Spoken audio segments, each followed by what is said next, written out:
सुश्रुतसंहिता शारीरस्थानं शरीरसंख्या व्याकरणशारीरम् अथातः शरीरसंख्या व्याकरणं शारीरं व्याख्यास्यामः यथोवाच भगवान् धन्वन्तरिः शुक्रशोणितं गर्भाशयस्थमात्मप्रकृतिविकारसम्मूर्च्छितं गर्भ इत्युच्यते तं चेतनावस्थितं वायुर्विभजति तेजयेनं पचति आपक्लेदयन्ति पृथिवी संहन्ति आकाशं विवर्धयति एवं विवर्धितः स यदा हस्तपादजिह्वाघ्राणकर्णनितम्बादिभिरङ्गैरुपेतस्तदा शरीरम् इति संज्ञां लभते तच्च षडङ्गं शाखाश्चतस्रो मध्यं पञ्चमं षष्ठं शिर इति अतः परं प्रत्यङ्गानि वक्ष्यन्ते मस्तकोदरपृष्ठनाभिललाटनासाचिबुकबस्तिग्रीवा इत्येता एकैकाः कर्णनेत्रभ्रूशङ्खांसगण्डकक्षस्तनवङ्क्षण वृषणपार्श्वस्फिग्जानुकूर्परबाहूरुप्रभृतयो द्वे द्वे विंशतिरङ्गुलयः श्रोतांसि वक्ष्यमाणानि एष प्रत्यङ्गविभाग उक्तः तस्य पुनः संख्यानं त्वचक्कलाधातवो मलादोषाय कृत्प्लीहानौ फुफ्फुस उण्डुको हृदयमाशया अन्त्राणि वृक्कौ स्रोतांसि कण्डरजालानि कूर्च रज्जवः सेवन्यः सङ्घाताः सीमन्ता अस्थीनि सन्धयः स्नायवः पेश्यो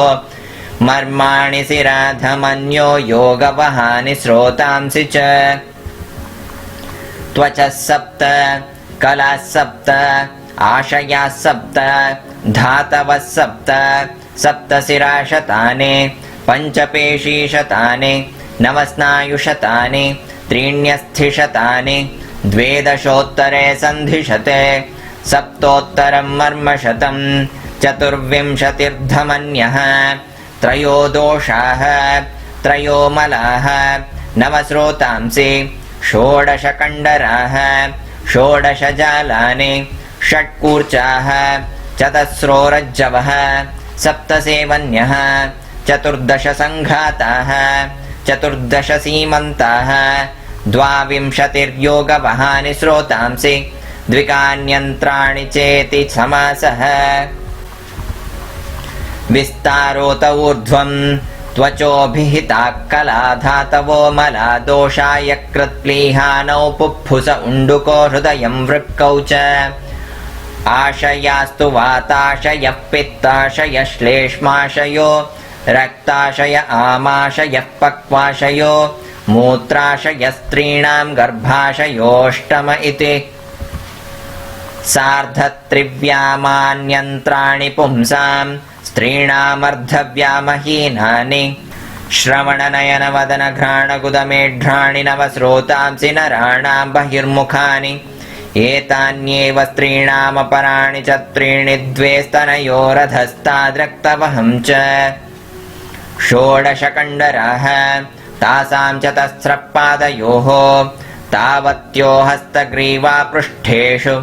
तत्र हस्तपादगतानां कण्डराणां नखा अग्रप्ररोहाः ग्रीवाहृदयनिबन्धिनीनामधोभागगतानां मेढ्रं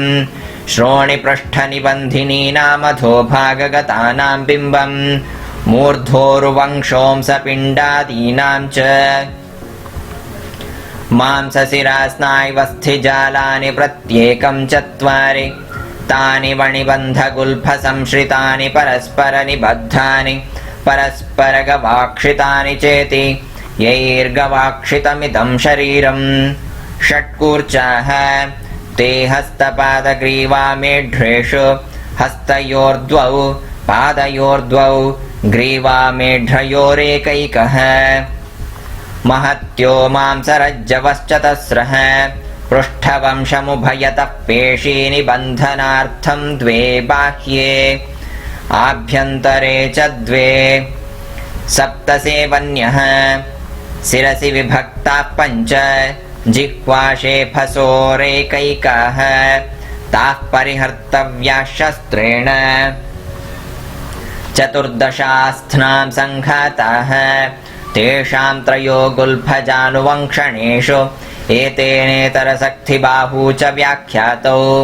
त्रिकशिरसोरेकैकः चतुर्दशैव सीमन्ताः ते चास्थिसङ्घातवद्गणनीयाः यतस्तैर्युक्ता अस्थिसङ्घाताः ये ह्युक्ताः सङ्घातास्ते खल्वष्टादशैकेषाम् त्रीणि सषष्टान्यस्थिशतानि वेदवादिनो भाषन्ते शल्यतन्त्रेषु तु त्रीण्येव शतानि तेषां सविंशमस्थिशतं शाखासु सप्तदशोत्तरं शतं श्रोणि पार्श्वपृष्ठोरस्सु ग्रीवां प्रत्यूर्ध्वं त्रिषष्टिः एवमस्थ्नां त्रीणि शतानि पूर्यन्ते एकैकस्यां तु पादाङ्गुल्यां त्रीणि त्रीणि तानि पञ्चदश तलकूर्चगुल्फसंश्रितानि दश पार्ष्ण्यामेकं जङ्घायां द्वे जानुन्येकम् एकमूराविति त्रिंशदेवमेकस्मिन् सख्नि भवन्ति एतेनेतरसक्थिबाहू च व्याख्यातौ श्रोण्यां पञ्च तेषां गुदभगनितम्बेषु चत्वारि त्रिकसंशितमेकं पार्श्वे षट्त्रिंशदेकस्मिन् द्वितीयेऽप्येवं पृष्ठे 30 अष्टावुरसि द्वे अंसफलके ग्रीवायां 9 कण्ठनाड्यां 4 द्वे हन्वोः दन्ताद्वा 30 नासायां 3 एकं तालुनि गण्डकर्णशङ्खेष्वेकैकं षट्शिरसीति एतानि पञ्चविधानि भवन्ति तद्यथा कपालरुचकतरुणवलयनलकसंज्ञानि तेषां जानुनितम्बांसगण्डतालुशङ्खशिरस्सु कपालानि दशनास्तु रुचकानि घ्राणकर्णग्रीवाक्षिकोशेषु तरुणानि पार्श्वपृष्ठोरस्सु वलयानि शेषाणि नलकसंज्ञानि भवन्ति चात्र अभ्यन्तरगतैः सारैर्यथा तिष्ठन्ति भूरुहाः अस्थिसारैस्तथा देहा ध्रियन्ते देहिनां ध्रुवम् तस्माच्चिरविनष्टेषु त्वङ्मांसेषु शरीरिणाम् अस्थीनि न विनश्यन्ति साराण्येतानि देहिनां मांसान्यत्र निबद्धानि शिराभिस्नायुभिस्तथा अस्थीन्यालम्बनं कृत्वा न शीर्यन्ते पतन्ति वा सन्धयस्तु द्विविधाः चेष्टावन्तस्थिराश्च शाखासु हन्मोक्कट्यां च चेष्टावन्तस्तु सन्धयः शेषास्तु सन्धयः सर्वे विज्ञेया हि स्थिरा बुधैः सङ्ख्यातस्तु दशोत्तरे द्वेषते तेषां शाखा स्पष्टषष्टिः एकोनषष्टिः कोष्ठे ग्रीवां प्रत्यूर्ध्वं 300 एकैकस्यां पादाङ्गुल्यां त्रयस्त्रयः द्वावङ्गुष्ठे ते 14 जानुगुल्फवङ्क्षणेष्वेकैकः एवं 17 सख्नि भवन्ति एतेनेतरसक्थिबाहू च व्याख्यातौ त्रयःकटीकपालेषु 24 पृष्ठवंशे तावन्त एव पार्श्वयोः उरस्यष्टौ तावन्त एव ग्रीवायां त्रयः कण्ठे नाडीषु हृदयक्लोमनिबद्धा स्पष्टादश दन्तपरिमाणादन्तमूलेषु एकः काकलके नासायां च द्वौ वर्त्ममण्डलयोर्नेत्राश्रयौ गण्डकर्णशङ्खेष्वेकैकः द्वौ हनुसन्धि द्वावुपरिष्टाद्भ्रुवोः शङ्खयोश्च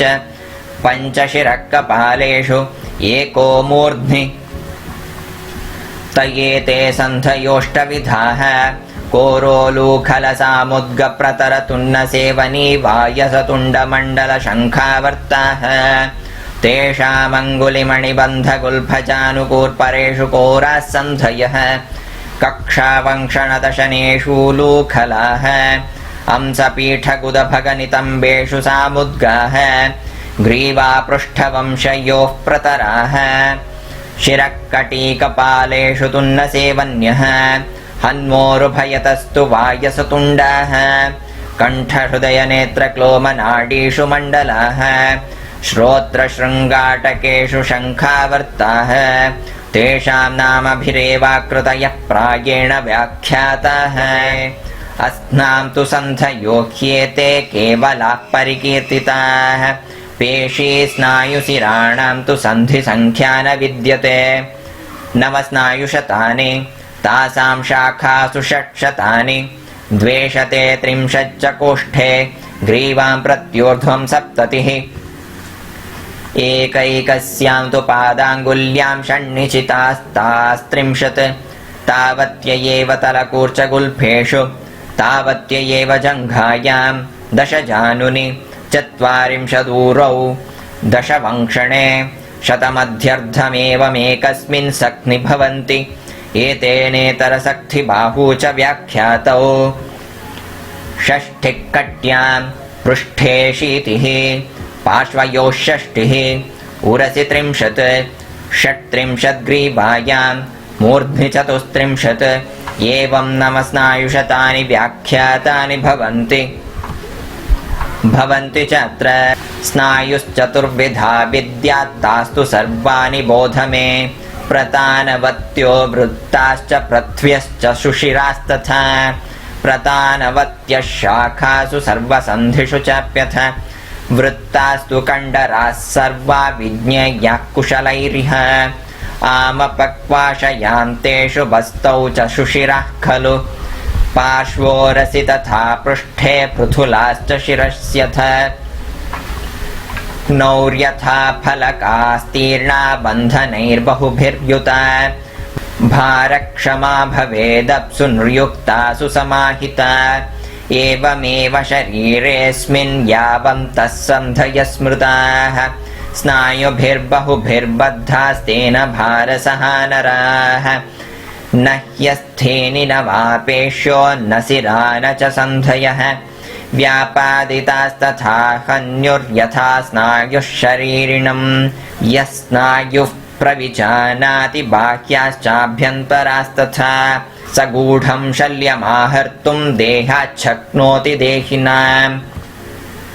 पञ्चपेशीशतानि भवन्ति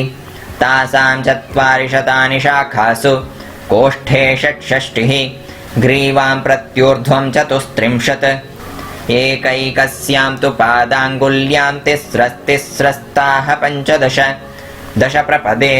पादोपरि कूर्चसन्निविष्टास्तावत्य एव 10 गुल्फतलयोः गुल्फजान्वन्तरे 20 पञ्चजानुनि 20 ऊरौ 10 वङ्क्षणे शतमेवमेकस्मिन् सख्नि भवति एतेनेतरसक्थिबाहू च व्याख्यातौ तिस्रः पायौ एका मेढ्रे सेवन्यां चापरा 2 वृषणयोः स्फिचोः 5 2 वस्तिशिरसि पञ्चोदरे नाभ्यामेका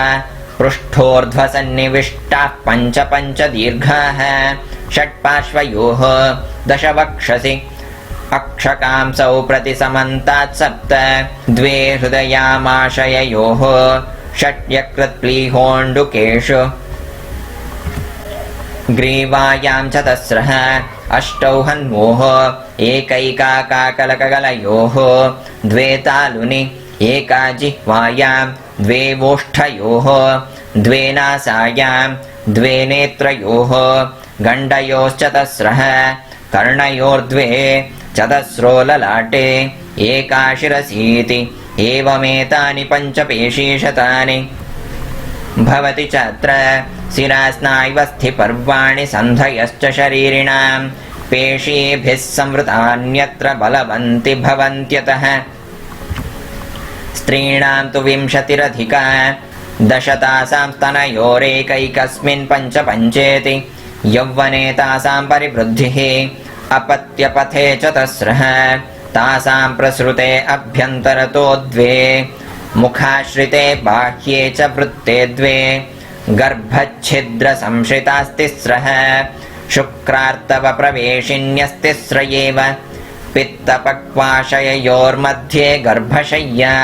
यत्र गर्भस्तिष्ठति तासां बहलपेलवस्थूलाणुपृथुवृत्तहृस्वदीर्घस्थिरमृदुश्लक्ष्णकर्कशभावाः सन्ध्यस्थिशिरास्नायुप्रच्छादका यथा प्रदेशं स्वभावत एव भवन्ति भवति चात्र पुंसां पेश्यः पुरस्ताद्याः प्रोक्ता लक्षणमुष्कजाः स्त्रीणामावृत्य तिष्ठन्ति फलमन्तर्गतं हिताः मर्मशिराधमनी स्रोतसामन्यत्र प्रविभागः शङ्खनाभ्याकृतिर्योनिस्त्र्यावर्ता सा प्रकीर्तिता तस्यास्तृतीये त्वावर्ते गर्भशय्या प्रतिष्ठिता यथा रोहितमत्स्यस्य मुखं भवति रूपतः तत्संस्थानां तथा रूपां गर्भशय्यां विदुर्बुधाः आभुग्नोऽभिमुखश्चेते गर्भो गर्भाशये स्त्रियाः स योनिं शिरसा याति स्वभावात् प्रसवं प्रति त्वक्पर्यन्तस्य देहस्य योऽयमङ्गविनिश्चयः शल्यज्ञानादृतेनैष वर्ण्यतेऽङ्गेषु केषुचित् तस्मान्निस्संशयं ज्ञानं हर्त्रा शल्यस्य वाञ्छता शोधयित्वामृतं सम्यक् द्रष्टव्योऽङ्गविनिश्चयः प्रत्यक्षतो हि यद्दृष्टं शास्त्रदृष्टं च यद्भवेत् समासतस्तदुभयं भूयो ज्ञानविवर्धनम् तस्मात् समस्तगात्रमविशोपहतमदीर्घव्याधिपीडितम् अवर्षशतिकं निःसृष्टान्त्रपुरेशं पुरुषमावहन्त्यामापगायां निबद्धं पञ्जरस्थं मुञ्जवल्कलकुशषणादीनामन्यतमेनावेष्टिताङ्गमप्रकाशे देशे कोथयेत् सम्यक् प्रकुथितं चोद्धृत्य ततो देहं सप्तरात्रादुषीरबालवेणुबल्वजकूर्चानामन्यतमेन शनैः शनैरवघर्षयन् स्वगादीन् सर्वानेव बाह्याभ्यन्तरानङ्गप्रत्यङ्गविशेषान् यथोक्तान् लक्षये चक्षुषा न शक्यश्चक्षुषा द्रष्टुं देहे सूक्ष्मतमो विभुः दृश्यते ज्ञानचक्षुर्भिस्तपश्चक्षुर्भिरेव च शरीरे चैव शास्त्रे च दृष्टार्थः स्याद्विशारदः दृष्टश्रुताभ्यां सन्देहमवापोह्याचरेत् क्रियाः इति सुश्रुतसंहितायां शारीरस्थाने शरीरसंख्याव्याकरणशारीरं नाम 5मोऽध्यायः।